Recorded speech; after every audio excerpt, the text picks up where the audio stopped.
주님만 날 다스리소서.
안녕하세요.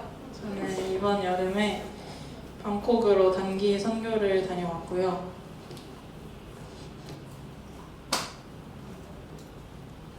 이렇게 소개를 한번 해보도록 하겠습니다. 저는 태국 방콕에 있는 여기 보이는 시납카린 위롯이라는 캠퍼스에서 사역을 했고요.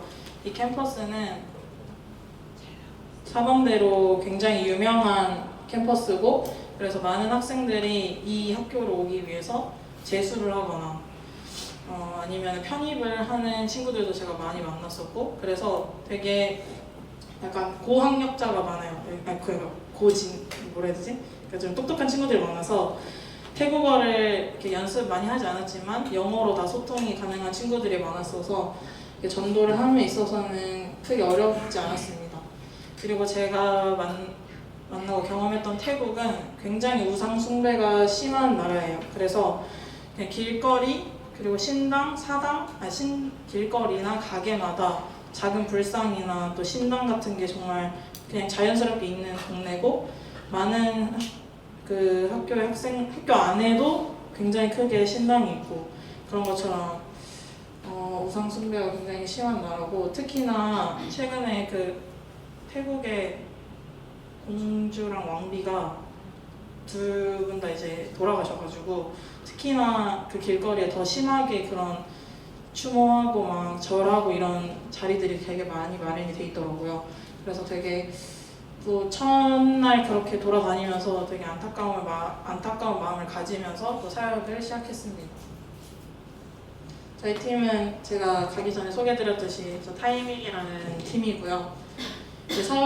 제가 속한 이제 공동체가 한국대학생 선교회라는 CCC라는 공동체인데, 저는 서울 북팀에 소속돼 있고, 이제 7개의 캠퍼스의 모든 학생들이 다 갔는데, 이제 다음 학기부터, 이번 방학부터 이제 7개의 캠퍼스가 함께하면서 처음으로 7개의 캠퍼스의 모든 지체가 함께한 첫 사역이 되었습니다. 그래서 19명의 이제 간사님 2분과 학생이 17명을 포함해서 19명의 사람들 갔다 왔고요. 그리고 이제 밑에는 태국에서 현지에서 활동하시는 선교사님, 간사님, 순장 순원분들과 함께 사역을 진행했습니다. 그리고 안타깝게도 저희가 선발대와 후발대로 이제 불미스럽게 태국으로 떠나게 되었는데, 그럼에도 감사했던 거는 이게 물질적인 필요가 많이 채워졌어요. 이제 이분들이 다 후발대로 가신 분들인데, 저분들의 인원만큼 인당 30만 원씩 이제 보상금이 주어져가지고 저희가 태국에서 선교하면서 전혀 재정적으로는 어려움 없이 이제 사역을 할 수 있게 되었습니다. 그리고 이제 1주차에는 보통은 오전에는 전도 사역을 했고요. 이제 캠퍼스 안에서 그냥 학생들을 만나면서 근데 약간 직접적으로 복음을 제시하기보다는 우리는 여기 선교단체에서 나왔고 너와 친해지고 싶다, 태국 친구들 만나고 싶다, 그래서 너가 좋아하는 건 뭐니, 너가 뭐 태국 음식 추천해주겠니, 이런 식으로 간단하게 대화를 하면서 그런 친해지는 시간을 먼저 가졌습니다. 그리고 1주차에 저희가 사역이 굉장히 많았는데요. 1주차에 오전에는 전도를 하고 오후에는 이렇게 매번 이벤트 같은 행사를 진행했습니다. 그래서 8월 5일에는 이제 처음으로 이 학교도 새 학기를 시작하는 그런 상황이어가지고 뭔가 웰컴백, 학교 이제 신입생들과 또 다시 새 학기를 시작하는 재학생들을 위한 축하 파티를 진행했고요. 그리고 8월 7일에는 이제 여기 잔디밭이 엄청 크게 있어요. 그래서 그 잔디밭에서 이번에 새로 만난 태국 친구들이랑 피크닉을 하면서 좋은 시간을 보냈습니다. 그리고 주말에는 이제 토요일에는 무비 나잇이라는 행사를 진행했는데, 사실 이 행사에 새로운 태국 친구들이 한 명도 오지 않았거든요. 근데 저희가 느낀 바는, 저희가 평일에 사역을 하면서 너무 지쳐 있었는데 이 시간 동안에 또 선교팀이 물론 태국 친구들을 만나지 못했지만 또 회복되는 시간을 가져서 좋았다라는 그런 느낌을 다 받았다고 전해줬고, 그때 기적이라는 영화를 저희가 다 같이 시청했었습니다. 그리고 주일에는 두 번 예배를 드렸는데요. 제가 정말 오랜만에 주일에 두 번이나 예배를 드려서 참 감회가 새로웠고요. 그래서 여기는 이 교회는 저희가 태국 CCC 본부에서 숙소로 머물면서 사역을 했었는데 그 태국 CCC에 있는 교회, 샬롬 교회라는 교회고 지금 여기를 담당하시는 선교사님이 담임 목사로 계시는 교회입니다. 그래서 오전에는 이 예배를 참석하고 오후에는 여기는 사진은 없지만 그레이스 시티 교회라는 방콕 시내에 있는 교회에 가서 저희가 예배도 드리고 특송도 했었습니다. 2주차에는 이제 8월 11일 월요일에는 가장 큰 하이라이트 행사인 코리안 나잇을 진행을 했고요. 그래서 이만큼이 왔는데 선교사님 말씀으로는 최근에 단기 선교 왔던 팀들 중에 가장 인원이 많았던 팀이라고 하더라고요. 그래서 참 감사함을 많이 느꼈던 코리안 나잇이고, 그래서 51명의 태국 학생들 중에 21명의 친구가 영접 기도문을 읽고 4명의 친구가 영접을 했다고 말하고 하나님을 더 알아가고 싶다고 고백했습니다. 그래서 그 다음 날인 화요일에는 이제 페어웰 파티로 잔디밭 근처 공원에 있는 잔디밭에서 이제 태국 친구들과 마지막으로 헤어지는 시간을 가졌습니다. 리트릿하고 입국했고요. 이제 저희 전도순 멤버들, 저희 캠퍼스, 그리고 저희 팀원들의 사진입니다. 그래서 제가 마지막으로 하고 싶은 말이 딱 3가지 있는데, 제가 느낀 바가 딱 좀 연치 없을 수 있지만 다음 겨울에도 가고 싶다는 생각을 무지 많이 했고요. 그리고 두 번째는 참 많이 힘들었어요. 사실 날씨가 정말 더워가지고 너무 힘들었지만 그 가운데서도 참 느끼게 해주신 게 많았고, 사실 8월 11일 그러니까 마지막 사역을 하기 전까지 사실 뭐가 감사하고 사랑받고 있는 거는 제가 느끼고 있지만 뭔가 제가 이 선교를 통해서 얻는 게 없다라고 생각을 했었었는데, 마지막에 친구들을 이제 보내면서 그 친구들이 제가 그 친구들을 사랑하는 것보다 한국과 저희 팀원들을 너무나도 사랑해주고 있는 모습을 보면서 하나님께서 정말 마지막 순간까지 그 사랑을 느끼게 하시는구나를 깨달으면서 이번 선교가 되게 저에게 큰 경험으로 남겠다라는 생각을 했었고요. 그리고 마지막으로는 제가 다음 학기부터 저희 캠퍼스에서 리더십을 하게 되는데, 그 시간을 보내기 전에 참 신앙적으로 좀 많이 깨지기도 하고 또 한 단계 또 성장하는 시간을 이번 선교를 통해서 가졌던 것 같아서 이번 선교를 또 잘 다녀온 것 같다, 또 너무 감사하다라고 이제 마지막에 고백할 수 있을 것 같고요.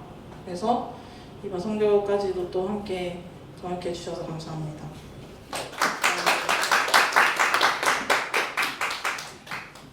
오늘 나눌 말씀은 오바댜서 1장 1절에서 21절 말씀입니다. 본문 전체 이게 1장밖에 안 돼요. 그래서 21절 마지막 절만 저희가 한 목소리로 읽겠습니다. 오바댜서는 구약성경 1285쪽에 있습니다.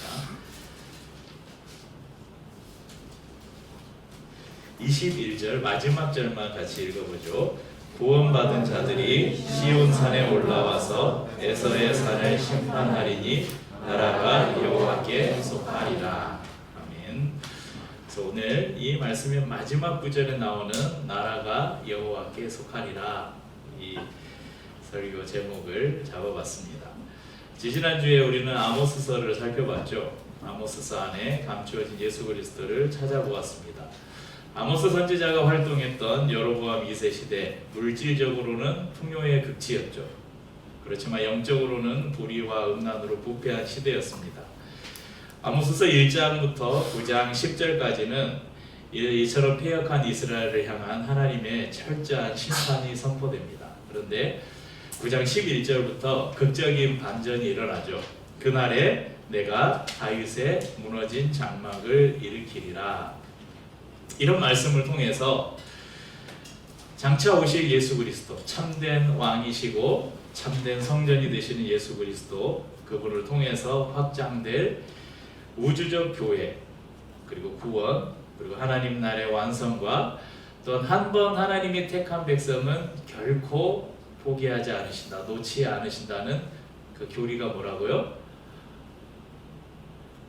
여러분, 한 번 택한 백성을 하나님은 절대 놓지 않으신다.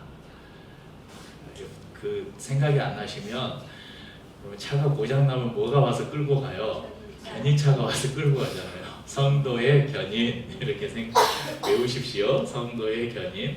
그런 성도의 견인에 대한 비밀이 아모스서 말씀 속에 담겨 있음을 나눴습니다. 이제 아모스서를 이어서 그 다음에 나오는 성경 이 오바댜서를 살펴볼 텐데, 어디 이 말씀 속에서도 인간의 교만을 하나님께서 책망하시고 하나님께서 심판하시는 그 말씀, 그리고 택한 백성, 자기 백성을 향한 구원을 예언하면서 그것이 이스라엘이라는, 특별히 남유다라는 한 민족 공동체를 넘어서 예수 그리스도를 통해서 이루실 영원한 하나님의 나라를 우리에게 보여주는 책입니다. 퀴즈를 하나 내죠. 성경 66권 중에 장과 절을 몇 장 몇 절 이렇게 있잖아요. 이 장과 절을 기준으로 가장 긴 성경은 어디일까요? 시편 다 아시네요.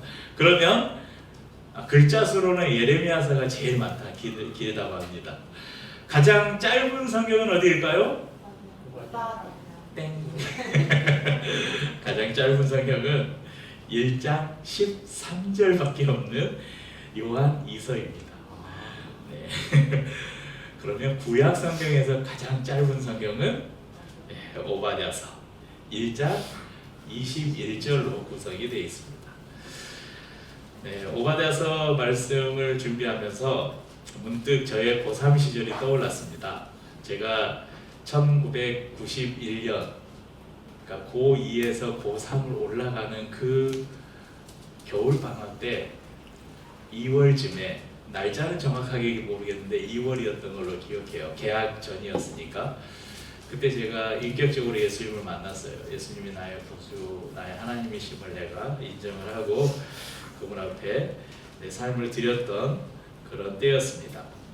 그리고 이제 고3 때 예수님을 만났으니 고3 시절이 얼마나 행복했겠어요. 다른 사람들은 그 입시 전쟁 때문에 고3이 그렇게 힘들다고 하는데 저는 고3이 언제 지나간지 모르게 고3 시절을 아주 행복하게 가슴 벅찬 시간으로 보냈습니다. 그때는 저희 토요일 오전 수업이 있었죠. 토요일 오전에도 오전까지 학교를 갔어요. 그 반공이라고 그랬어요. 반공일. 그래서 반공일, 반만 쉰다 그래서.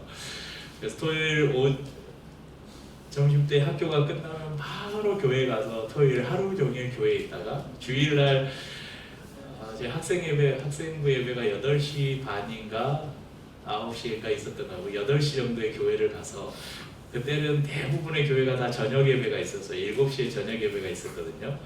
그러면 학생부 예배 드리고 장례 예배 드리고 밥 먹고 교회에서 내내 놀다가 저녁에 7시 예배 드리고 정리하고 9시 정도에 집에 와요. 고3이 고3이 아침 8시에 교회 가가지고 저녁 9시에 집에 오면 10시 돼요. 그런 시절을 보냈습니다. 그런데 그게 얼마나 행복했는지 모릅니다. 제가 고3 때 예수를 믿고 처음 하나님께 간절히 기도했던, 그러니까 기도 제목을 가지고 하나님 이것을 이루어 주십시오 하고 기도했던 첫 번째 기도 제목이 뭐였냐면, 총학생회장 선거를 나가는데 하나님 저를 총학생회장을 시켜주십시오. 제가 총학생회장이 되면 우리 기독 동아리를 살리고 우리 학교 학생들을 위해서 정말 하나님의 마음을 가지고 내가 봉사해 보겠습니다. 제가 여천고등학교, 지금은 여수시로 다 통합이 됐는데 그때는 여수시, 여천시가 이렇게 나눠져 있었어요. 제가 여천고 사회 졸업생인데 당시 학생 수가 1,300명이었습니다. 1,300명에 제가 학생회장에, 총학생회장이 나가서 일주일간 선거운동을 하면서 막 교실마다 돌아오면서 저를 학생회장으로 뽑아주시면 막 해가지고 됐을까요? 안 됐을까요? 네, 됐죠. 그래가지고 제가 고3 때 공부를 안 하고 총학생회장 활동한다고 날마다 뭐 그런 거 아침마다 등교하는 학생들 이렇게 교문 앞에 인사하고 뭐 자율학습, 그때는 뭐 총학생회가 이런 걸 했어요. 자율학습하면 선도부 있잖아요. 선도부도 다 총학생회에 있었거든요. 교시들 돌아다니면서 자율학습 감독하고 막 이런 거 했어요. 뭐 교지 만들고 축제 준비하고 뭐 활동들을 많이 했어요.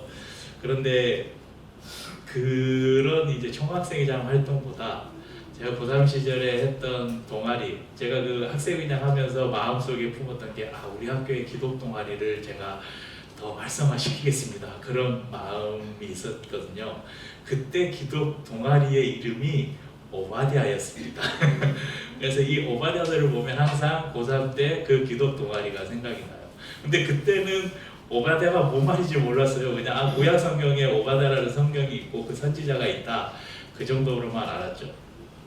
그래서 이 학생부장 선생님이 크리스찬이어서 그 기독 동아리를 지도해 주셨는데 동아리 활동도 참 재밌게 했던 그런 기억이 있습니다. 근데 이제 이 오바댜라는 이름의 의미를 이렇게 나중에 알게 되니까 그때 이름을 알았더라면 더 좋았을 걸. 이 오바댜라는 이름은 여호와의 종 이런 의미입니다. 또는 여호와를 경외하는 자 이런 의미를 담고 있습니다.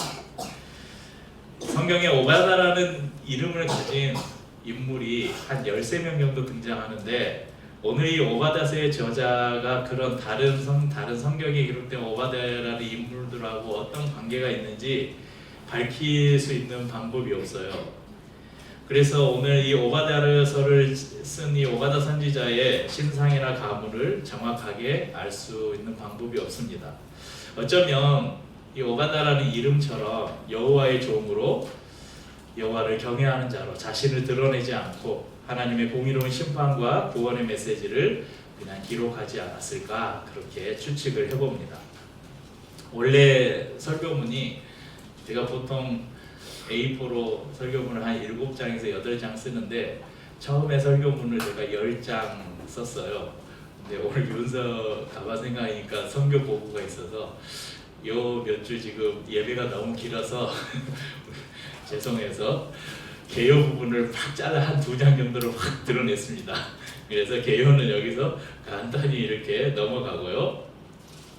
이 오바댜서는 예루살렘이 이 바벨론에 BC 586년경에 함락이 되는데 그 당시 아마 쓰여졌을 것으로 추측을 합니다. 왜냐하면 이 지금 성경의 이 오바댜서의 주 내용이 에돔을 책망하고 있는 건데 에돔이 이스라엘이 남유다가 바벨론에 패망할 때 그걸 조롱하고 거기서 거들었거든요. 그것을 하나님께서 지금 책망하는 것으로 볼 때 아마 그 당시 남유다가 예루살렘 바벨론에 의해서 패망할 그 당시에 유다 땅에서 기록된 것으로 보입니다.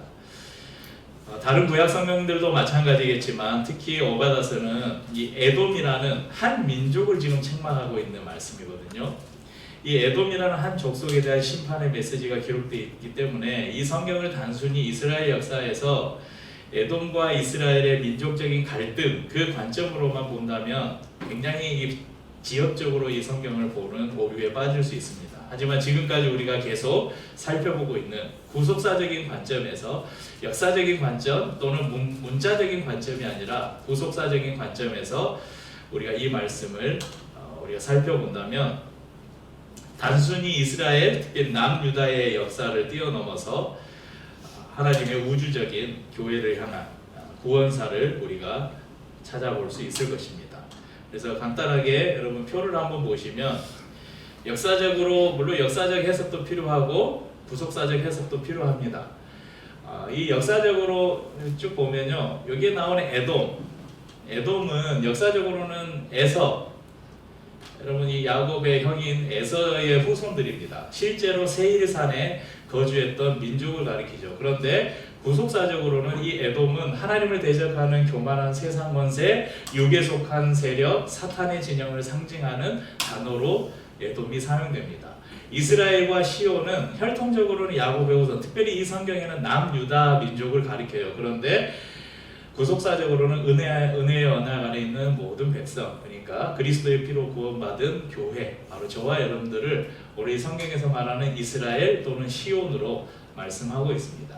에돔이 저지른 죄악은 당시에는 이 예루살렘, 그러니까 남유다가 바벨론에 패망할 때 그들을 약탈하고 심지어는 바벨론에 이 유다 사람들을 넘겨주기도 하고 이 사람들이 피하는 길을 막아서 바벨론에 잡혀가게 하고 그런 일들을 했는데 구속사적인 해석, 그러니까 지금의 우리에게 에돔이 우리에게 지은 죄가 무엇인가? 십자가의 은혜를 거절하고 언약 백성을 대적하는 이 세상의 권세 잡은 자들, 세상의 정사와 권세와 이 어둠의 세상 주관자들이 에돔의 죄악이라고 볼 수 있습니다.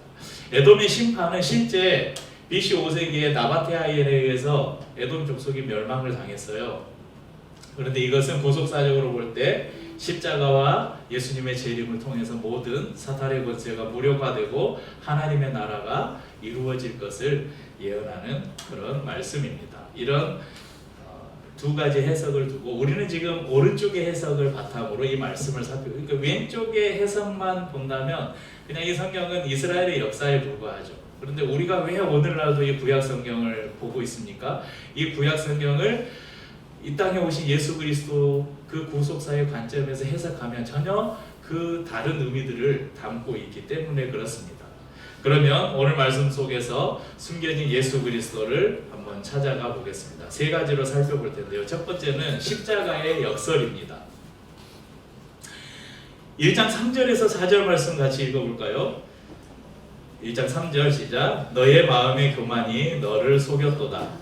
바위 틈에 거주하며 높은 곳에 사는 자여, 내가 마음에 이르기를 누가 능히 나를 땅에 끌어내리겠느냐 하니 내가 독수리처럼 높이 오르며 별 사이에 깃들일지라도 내가 거기에서 너를 끌어내리리라 여호와의 말씀이니라. 그러면 에돔 족속들이 거주했던 이 사해 남동쪽 바위가 많은 산악지대였습니다. 남궁불락의 요새였습니다. 그래서 에돔 주민들은 자연적인 동굴이나 인공적으로 바위를 깨서 만든 집 안에 거주했기 때문에 외부의 위험으로부터 굉장히 안전했어요. 그리고 여름에는 시원하고 겨울에는 따뜻한 안식처를 제공해 주었습니다. 더욱이 이 에돔의 수도가 페트라인데, 페트라라는 의미가 베드로가 이름의 뜻이 반석이잖아요. 반석이 페트라입니다. 그러니까 이 수도가 페트라였는데 그 이름에서도 알 수 있듯이 이 수도 페트라로 들어가는 그 입구는 3km 정도 되는 길이 이런 바위 협곡으로를 통과해야 이 수도에 들어갈 수 있었어요. 우리가 그 사극이나 전쟁 영화 보면 어떻습니까? 그 적군을 어디로 인도해요? 좁은 협곡으로 인도하잖아요. 왜냐하면 협곡 위에서 돌 굴리고 막 활 쏘고 그러면 밑에서 그냥 다 적은 병력으로 많은 적을 이길 수 있는 방법은 바로 이 좁은 협곡으로 유인하는 것. 그런 영화에 보면 그런 전술들이 많이 나오죠. 그래서 이 페트라로 들어가는 3km 되는 이 좁고 긴 협곡 때문에 이곳은 굉장히 남궁불락의 요새였다는 것입니다. 이처럼 천혜의 요새에 살았기 때문에 이 에돔 족속들은 그렇게 말하는 거예요. 누가 감히 우리를 땅에 끌어내리겠느냐. 여러분, 에돔은 팥죽 한 그릇에 장자의 명분을 팔아버린 에서의 후손입니다. 성경 전체에서 하나님 없이 나는 스스로 높아질 수 있다, 그런 높아지려는 육에 속한 세력을 대표하는 이름이 바로 에돔입니다. 신약시대에 이 에돔의 후손이 누구로 나타나냐면 이두메 출신 헤롯, 이렇게 나오면 성경에 보면 이두메 출신 헤롯, 그러니까 헤롯 왕가가 출신이 이두메가 에돔이 나중에 바뀐 이름이 이두메입니다. 아기 예수께서 이 땅에 오셨을 때 에돔의 후손인 헤롯은 자신의 왕권을 지키기 위해서 베들레헴에 있는 모든 어린 사내 아이들을 학살했습니다. 그러나 하나님은 독수리처럼 높이 날아오르는 에돔을 끌어내리겠다고 말씀하셨고, 신약의 사도 바울은 하나님을 거스르는 에돔과 같은 영적 교만의 실체를 이렇게 고발합니다. 고린도서 10장 5절에 이렇게 말씀합니다. 하나님을 아는 것을 대적하여 높아진 것을 다 무너뜨리고 모든 생각을 사로잡아 그리스도에게 복종하게 하니. 이건 없나요? 빼먹었나 보네요. 하나님을 아는 것을 대적하여 높아진 것을 다 무너뜨리고 모든 생각을 사로잡아 그리스도에게 복종하게 하니. 그러니까 세상은 바위산 위로 탑을 쌓아 올려서 스스로 구원하려고 하지만 우리 예수님께서 승리하신 방식은 전혀 달랐습니다. 예수님은 가장 높은 보좌를 버리시고 지극히 낮은 마구간에 오셨습니다. 그리고 십자가에서 자신을 드림으로 죽음이라는 가장 낮은 곳, 음부라고 표현되는 가장 낮은 곳으로 그분은 내려가셨습니다. 가장 높은 것을 무너뜨리기 위해서 가장 낮은 곳으로 내려가신 예수님, 이것이 바로 십자가의 역설입니다. 빌립보서 2장 5절에서 8절 말씀을 같이 읽어보십시다. 너희 안에 이 마음을 품으라. 그는 근본 하나님의 본체시나 하나님과 동등됨을 취할 것으로 여기지 아니하시고 오히려 자기를 비워 종의 형체를 가지사 사람들과 같이 되셨고 사람의 모양으로 나타나사 자기를 낮추시고 죽기까지 복종하셨으니 곧 십자가에 죽으심이라. 사단과 이 에돔 세력은 십자가에서 예수님이 죽음으로 자신들이 승리했다고 기뻐했을 것입니다. 그렇지만 예수님께서는 십자가에서 자신을 낮추시고 십자가의 죽음을 통해서 세상의 교만한 권세를 완전히 무력화하셨습니다. 그리고 부활하시고 우리의 왕이 되셨습니다. 고린도서 2장 15절에도 이렇게 말씀합니다. 통치자들과 권세자들을 무력화하여 드러내어 구경거리로 삼으시고 십자가로 그들을 이기셨느니라. 여러분, 통치자들, 권세자들, 가장 높은 곳에 있는 사람들 아닙니까? 이 사람들을 무엇으로 이기셨다고요? 십자가로 그들을 이기셨다. 십자가는 가장 비참한 죽음을 상징하는, 가장 낮은 그것을 상징하는 것이 바로 십자가입니다. 세상의 높은 바위산은 하나님의 심판 앞에 무너질 모래성에 불과하지만 스스로 낮아지신 예수 그리스도의 십자가는 우리를 살리는 가장 견고한 반석이십니다. 둘째, 이 말씀 속에 담겨있는 비밀은 참된 형제이신 예수 그리스도를 우리에게 보여줍니다. 10절하고 12절 말씀 읽어봅시다. 오받아서 10절 그리고 12절. 내가 내 형제 야곱에게 행한 포악으로 말미암아 부끄러움을 당하고 영원히 멸절되리라. 12절. 내가 형제의 날 곧 그 재앙의 날에 강관할 것이 아니며 유다 자손이 패망하는 날에 기뻐할 것이 아니며 그 고난의 날에 내가 입을 크게 벌릴 것이 아니며, 이렇게 말씀합니다. 이 말씀 속에는 하나님께서 에돔을 향해서 왜 경노하시고 왜 그들을 심판하시는지의 이유가 담겨 있습니다. 에돔에게 있어서 유다는 누구예요? 남이에요? 아니죠, 형제입니다. 신명기 23장 7절에 이런 말씀이 있습니다. 이스라엘 백성들에게 하나님께서 명령하셔 애굽에서 나가면 출애굽하면서 읽어보죠. 너는 에돔 사람을 미워하지 말라. 그는 내 형제임이니라. 애굽 사람을 미워하지 말라. 내가 그들 땅에서 객이 되었음이니라. 여러분, 에돔 사람을 미워하지 말래요. 왜냐하면 그가 너의 형제다. 에서와 야곱의 엄마가 누굽니까? 리브가. 영어 이름으로 여러분 레베카라는 이름 많이 들어보셨죠? 레베카가 성경에 나오는 리브가입니다. 한 어머니의 배에서 태어난 쌍둥이에요. 출애굽 당시만 해도 하나님께서는 이스라엘에게 에돔을 미워하지 말라고 말씀하셨습니다. 그런데 이 에돔은 출애굽 과정부터 이스라엘의 진로를 방해하고 이스라엘을 대적했습니다. 그런 적대 관계가 계속 이어져서 정복에는 바벨론에 의해서 예루살렘이 파괴될 때 에돔의 형제인 에돔은 형제인 유다의 고난을 방관했고 약탈에 동참했으며 도망치는 자들을 막아서서 바벨론의 칼에 넘겨주었습니다. 여러분, 인생을 살아가면서 가장 아픈 상처는 여러분 가장 믿었던 사람에게 배신당하는 것이 아닐까요? 가장 믿었던 형제와 이웃에게 버림받았을 때 아마 가장 아픈 고통을 느낄 것입니다. 이스라엘은 형제에게 버림받아서 철저하게 고립되었습니다. 하지만 하나님은 형제를 대적했던 이 에돔을 심판하심으로 우리의 진정한 형제가 누구인지를 우리에게 바로 가르쳐 주십니다. 그분이 바로 예수 그리스도입니다. 히브리서 2장 11절을 같이 읽어봅시다. 거룩하게 하시는 이와 거룩하게 함을 입은 자들이 다 한 근원에서 난지라. 그러므로 형제라 부르시기를 부끄러워하지 아니하시고. 자, 거룩하게 하시는 이가 누굽니까? 성자 예수님. 우리를 거룩하게 하시는 분이 성자 예수님. 그리고 거룩하게 함을 입은 자, 그분을 통해서 거룩함을 입은 자들이 누구입니까? 저와 여러분들 성도들이죠. 다 한 근원에서 났다. 누구에게서? 그러니까 성자 예수님의 아버지도 누구예요? 성부 하나님. 우리의 아버지도 누구예요? 성부 하나님.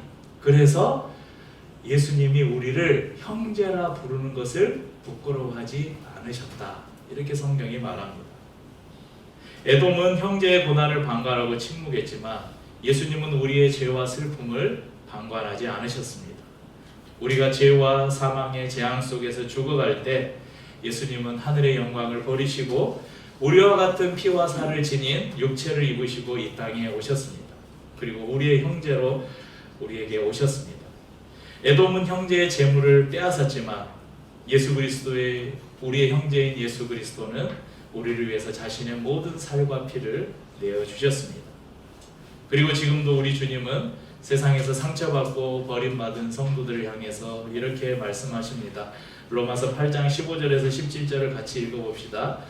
너희는 다시 무서워하는 종의 영을 받지 아니하고 양자의 영을 받았으므로 우리가 아빠 아버지라고 부르짖느니라. 성령이 친히 우리의 영과 더불어 우리가 하나님의 자녀인 것을 증언하시나니 자녀이면 또한 상속자 곧 하나님의 상속자요 그리스도와 함께한 상속자니.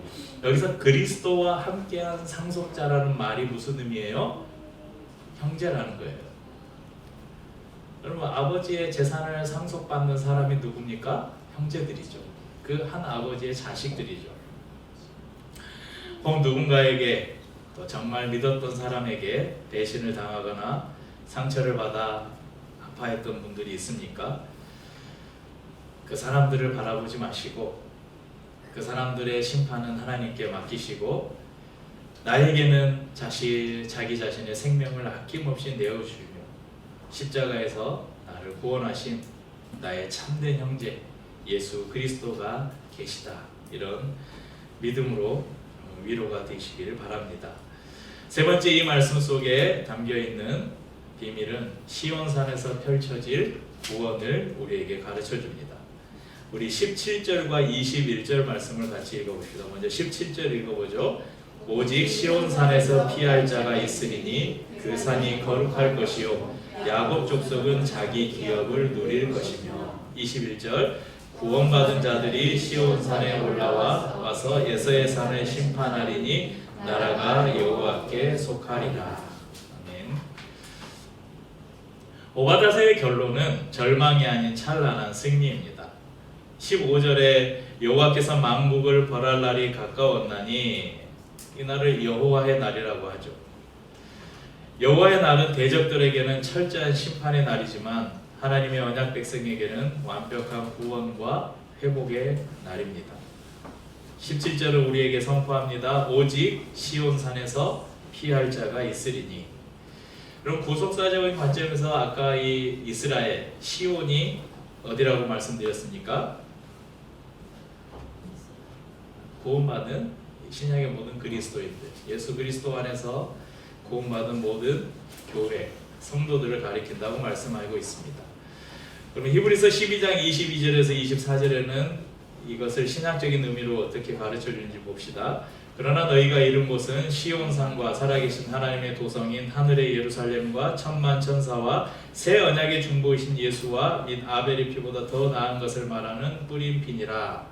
이 말씀의 의미는 시온산이 바로 하나님의 도성, 거룩한 예루살렘, 이것은 장차 완성될 하나님의 나라를 가리킵니다. 그리고 그 안에서 새 언약의 중보자이신 예수의 피로 구원받은 뿌림받은 모든 성도들, 이 사람들을 바로 시온으로 말하고 있습니다. 21절을 보십시오. 저희가 아까 읽었던 21절 말씀 같이 다시 한번 읽어봅시다. 구원받은 자들이 시온산에 올라와서 에서의 산을 심판하리니 나라가 여호와께 속하리라. 그럼 구원받은 자들은 바로 예수 그리스도와 그분을 통해서 구원받은 백성을 가리킵니다. 이 성경의 이전 번역인 개역 한글이나 현대어 성경이나 대부분의 다른 번역들은 이 구원받은 자들, 이것을 구원자들이 이렇게 이야기합니다. 그러니까 이것은 구원받은 성도들을 의미하면서 또한 구원하시는 분, 바로 예수 그리스도를 의미한다고도 볼 수 있습니다. 바로 예수 그리스도와 그분을 통해 구원받은 하나님의 백성들이 시온산에 올라와서 에서의 산을 심판하리라. 그리고 나라가 여호와께 속하리라. 이렇게 말씀합니다. 고린도전서 6장 2절에 이렇게 말씀합니다. 성도가 세상을 판단할 것을 너희가 알지 못하느냐? 세상도 너희에게 판단을 받겠거든 지극히 작은 일 판단하기를 감당하지 못하겠느냐? 여러분, 성도들이 세상을 판단한다고 말합니다. 오바댜서의 마지막 선포, 나라가 여호와께 속하리라는 이 예언이 어떻게 성취될 것인지 요한계시록에서 우리에게 다시 한번 예언하고 있습니다. 계시록 11장 15절 말씀 같이 읽어봅시다. 일곱째 천사가 나팔을 불매 하늘에 큰 음성들이 나서 이르되 세상 나라가 우리 주와 그의 그리스도의 나라가 되어 그가 세세토록 왕노릇 하시리로다 하니. 바로 나라가 여호와께 속하고 그 나라가 영원토록 그의 나라에서 예수 그리스도와 우리가 영원토록 왕노릇 할 것이다. 오바댜서에서 기록하고 있는 이 구속사, 멀리서 바라보았던 구속사는 예수님이 이 땅에 오심으로 이루어졌습니다. 그리고 그분이 다시 오시는 그날, 예수님께서 재림하시는 날 완성될 것입니다. 여러분, 현대사회는 또 다른 형태의 에돔과 같습니다. 부귀와 권력, 능력이라는 높은 바위 위에 탑을 쌓고 누가 감히 나를 끌어내리겠느냐, 그러면서 하나님을 거부하는 교만의 시대가 지금의 이 시대입니다. 이러한 시대를 살아가는 우리가 오늘 이 오바댜서의 말씀을 통해서 몇 가지 교훈을 기억했으면 좋겠습니다. 첫 번째, 우리가 기억해야 될 것은 교만하지 말라는 것입니다. 교만을 버리고 겸손하십시오. 에돔이 하나님의 심판을 받은 첫 번째 이유가 바로 교만이었습니다.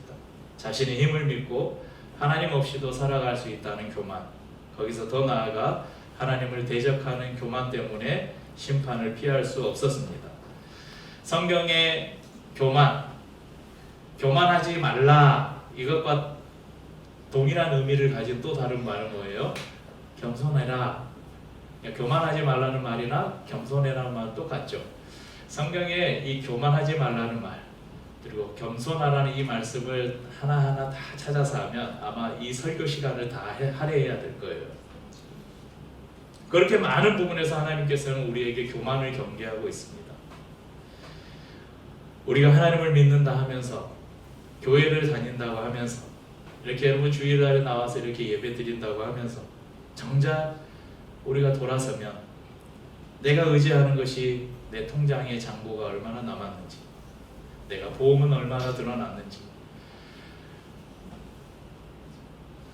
하이닉스, 삼성 주식이 몇 주나 되는지,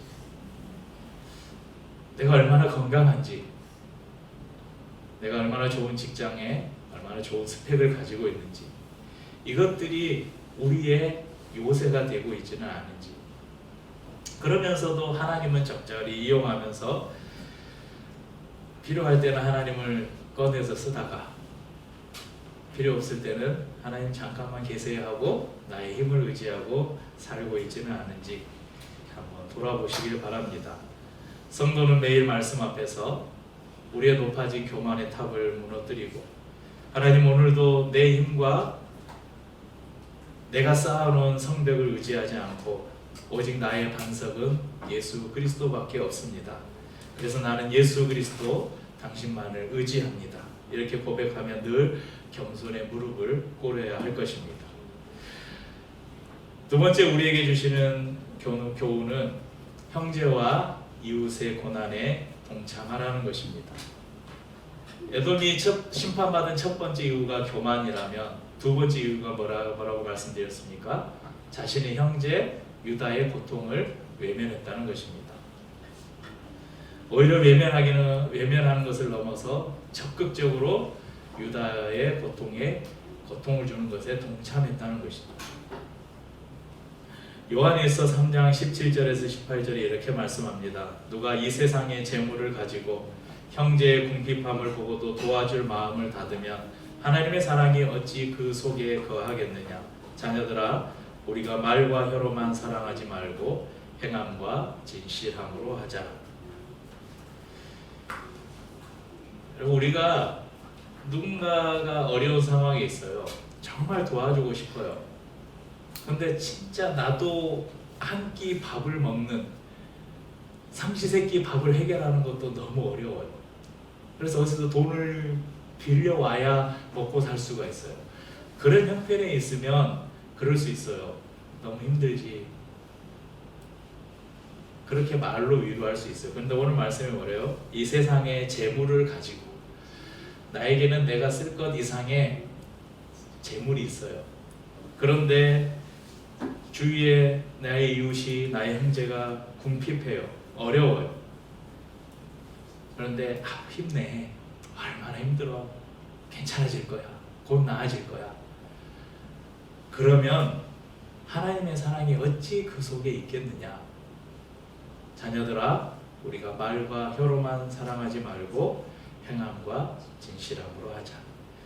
그래서 저희 교회 초기에 성도님들이 많지 않을 때 제가 생일을 맞으신 분들 축하할 때, 여러분 말과 혀로만 축하하지 말고 선물과 현금으로 축하합시다. 이렇게 이야기를 했는데, 이제 생일자가 너무 많아서, 예전에는 저도 성도님들 생일이면 기프티콘도 하나 싸드리고 이랬는데 이제 너무 많아서 좀 못하고 있는데, 다음에는 우리 성도님들 서로 생일 맞으신 분들 있으면 우리 성도님들 말과 혀로만 축하하지 말고 기프티콘과 생일 케이크로 선물로 축하합시다. 네, 그런 말이에요. 나에게는 도와줄, 무언가를 나눠줄 능력이 있는데, 그럼에도 말과 혀로만 하는 것은 하나님이 원하시는 것이 아니다. 개인주의가 극에 달한 세상 속에서 교회와 성도는 주변의 고통에 무감각해져서는 안 됩니다. 먼저 아픔을 공감하는 마음을 갖고, 그리고 말과 혀로만이 아니라 내가 할 수 있는 최선을 다해서 행함과 진실함으로 이웃의, 그리고 우리 형제의 아픔을 나눠야 합니다. 여러분의 주위에 아픔과 고통 가운데 있는 성도나 또 이웃들이 있다면 마음을 함께 나누고 이야기를 들어주고 따뜻한 식사를 대접할 수도 있고, 아니면 여러분의 경제적으로 조금 여유가 된다면 여러분의 지갑을 열어서 물질적으로도 도움을 드릴 수도 있고, 아니면 시간을 내서 함께 그 사람을 데리고 여행을 가서 마음을 위로해 줄 수도 있고, 할 수 있는 방법들을 찾아서 기꺼이 비용이 든다면 나의 지갑과 나의 물질을 들여서 형제와 이웃을 여러분 따뜻하게 섬기십시오. 세 번째 우리에게 주는 교훈은 바로 소망 중에 거하라는 것입니다. 여러분, 이 땅에서의 우리의 삶은 미완성입니다. 이 땅에서 살아가는 우리의 삶을 신학적으로 표현하면 뭐라고 말씀드렸습니까? 이미와 아직. 오늘 신학에서 조직 신학에서 나오는 두 가지, 아까 하나 성도의 견인, 이런 거 잘 기억해 놓으세요. 성도의 견인. 하나님이 우리를 한번 택한 백성은 끝까지 붙들고 계신다. 성도의 견인. 또 신학적으로 아주 중요한, 우리가 살아가는 이 세상은 이미와 아직의 긴장 관계 속에 있다, 이 말인데 그냥 뒤에만은 잊어버리고 그냥 이미와 아직. 그러니까 이미라는 말은 예수님이 이 땅에 오셨다는 거예요. 예수님의 초림을 가리킵니다. 예수님이 이 땅에 오셔서 이미 하나님의 나라가 우리 가운데 이루어졌다. 근데 아직은 뭐예요? 아직은 예수님의 재림을 가리키는 말이에요. 아직 오시지 않았잖아요. 예수님이 오시면, 재림하시면 그때 완성되는 거예요. 그러니까 이미 이루어졌는데 아직 완성되지는 않았다. 이것을 이 땅을 살아가는 우리의 삶을 가리키는 신학 용어입니다. 이미와 아직. 그러니까 여전히 우리가 살아가는 이 세상은 하나님의 나라가 완성되지 않았기 때문에 사탄의 영향력이 여전히 남아 있어요. 그렇기 때문에 하나님의 뜻대로 살아가려는 성도에게는 고난이 필수로 따라옵니다. 우리도 에돔처럼 가장 가깝다고 생각했던 사람으로부터 상처를 받을 수도 있고 억울한 일을 당할 수도 있습니다. 사랑하는 가족으로부터, 믿었던 직장 동료로부터, 가장 신뢰하고 친하다고 생각했던 친구로부터 그런 일을 당할 수도 있습니다. 하지만 그런 상황을 이길 수 있는 방법은 결코 우리를 버리지 않으시는 우리의 좋은 친구 되시는 예수님이 우리의 곁에 계시다는 것을 잊지 않는 것입니다.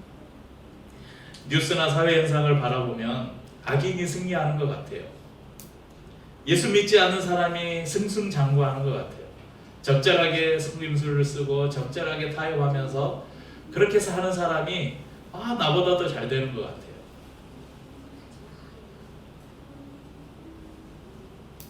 지금의 교회의 모습을 보면 얼마나 교회가 힘이 없고 초라한지 모릅니다. 그렇지만 오바댜서의 마지막 절의 결론을 기억하십시오. 나라가 여호와께 속하리라. 최후의 승리자는 이 세상이나 사탄이 아닙니다. 우리 주 예수 그리스도와 그분을 따르는 저와 여러분들이 최후 승리자가 될 것입니다. 세상의 불의와 개인의 고난으로 인해 마음의 낙심이 찾아올 때마다 이미 십자가에서 에돔의 권세를 깨뜨리시고 마침내 온 세상을 공의로 다스리시는 예수 그리스도를 바라보십시오. 그리고 그분의 나라에 속한 백성으로 나라가 여호와께 속하리라. 우리가 지금 살아가는 이 나라가 바로 여호와께 속한 나라입니다. 그분의 나라에 속한 우리는 누구의 백성입니까? 하나님의 백성입니다. 그분의 나라에 속한 백성으로 하루하루 믿음으로 주어진 삶을 기쁘게 살아가시는 저와 우리 모두 성도님들이 될 수 있기를 예수님의 이름으로 축원합니다. 찬양하고 성찬을 나누십시다. 한 주간도 우리 주님과 동행하는 그런 삶을 살아가십시다. 나 주의 믿음 갖고